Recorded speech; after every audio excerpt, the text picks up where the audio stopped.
Se você tem o desejo de fazer uma leitura da realidade sem ficar fazendo as listinhas do pode ou não pode, esse vídeo é para você. Vinheta.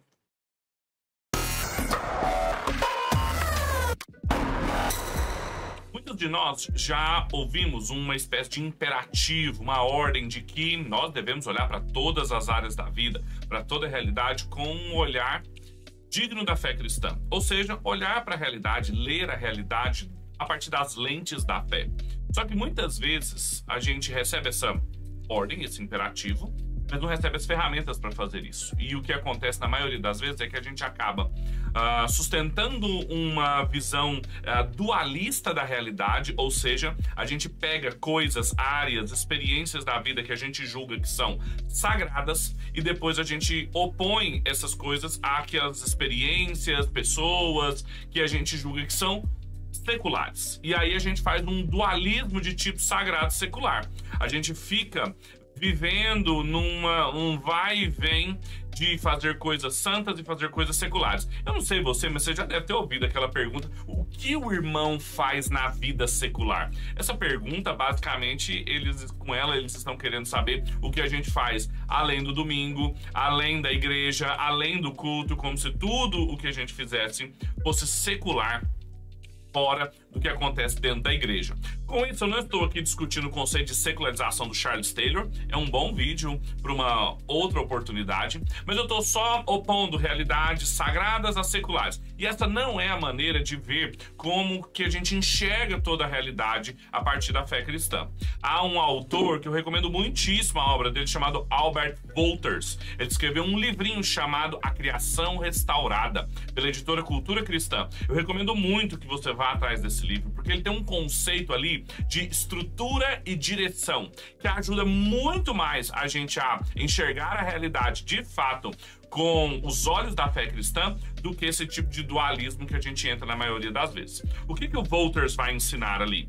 Ele vai dizer que, uma vez que Deus criou todas as coisas, existe uma estrutura criacional. E como diz o nome, toda estrutura é rígida, ela é inalterável, ninguém consegue mudar isso, o pecado não afetou isso, ou seja, em toda a realidade, em toda a criação de Deus, existem padrões estruturais que ninguém pode contorná-los. Só que, o que o pecado fez? O pecado não atingiu essa estrutura. O pecado, na verdade, ele deu uma direção diferente para essa estrutura. Antes, essa estrutura, da queda, ela foi criada e colocada numa direção que glorificava a Deus. Agora, essas estruturas, por causa do pecado, muitas vezes são colocadas numa direção contrária à glória de Deus. E aí, então, olhar para a realidade é, ao mesmo tempo, identificar padrões estruturais e ver se eles estão numa direção que glorifica a Deus ou se eles estão numa direção que não glorifica. Vou dar alguns exemplos para vocês que o próprio Wolters enxerga ali no livro dele. Veja, primeiro, exemplo da sexualidade.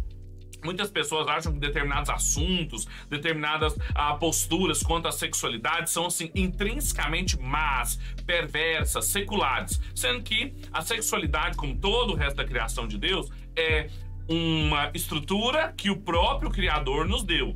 Só que essa sexualidade, ela pode ser colocada numa direção que o glorifica ou numa direção que o não glorifica.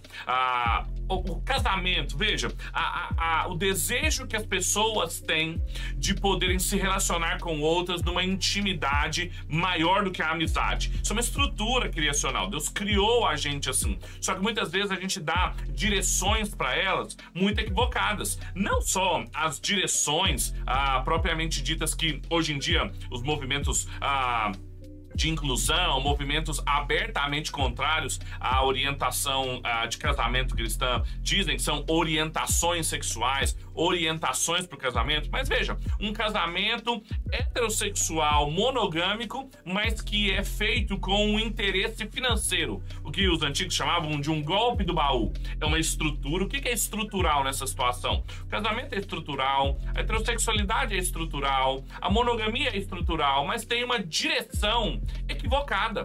A direção não pode ser uma preocupação com a financeira. Ela tem que ser uma aliança administrada por serviço e amor. Aí a gente tem toda a estrutura criacional completa. Percebem que em tudo a gente pode ver estruturas criacionais preservadas, mas colocadas numa direção apóstata. O mesmo pode ser dito da arte, da política, da ciência, da tecnologia. Então não se trata de dizer, olha, um pode, não pode, um faça ou não faça, mas do que é estrutural e o que é direcional. O que conserva as instituições criacionais básicas que a gente ainda pode reconhecer a despeito do pecado e como a gente deve tratar. Porque aí a gente consegue, então, com isso, colocar aquela estrutura de novo para glorificar a Deus. A sexualidade, a gente não nega a sexualidade, que seria, por exemplo, um padrão dito cristão, mas equivocado. O que a gente diz é colocar a sexualidade de novo numa rota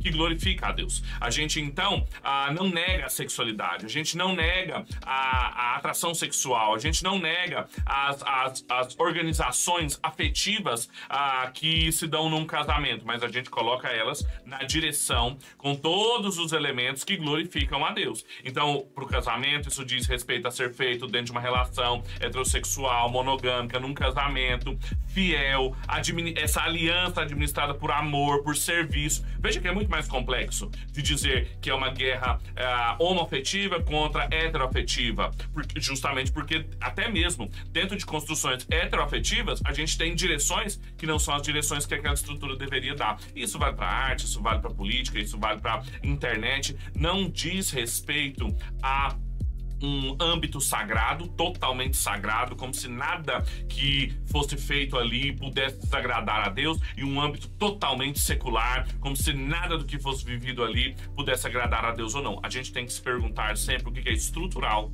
na criação de Deus, e essa estrutura está numa direção que o glorifica ou numa direção que não glorifica.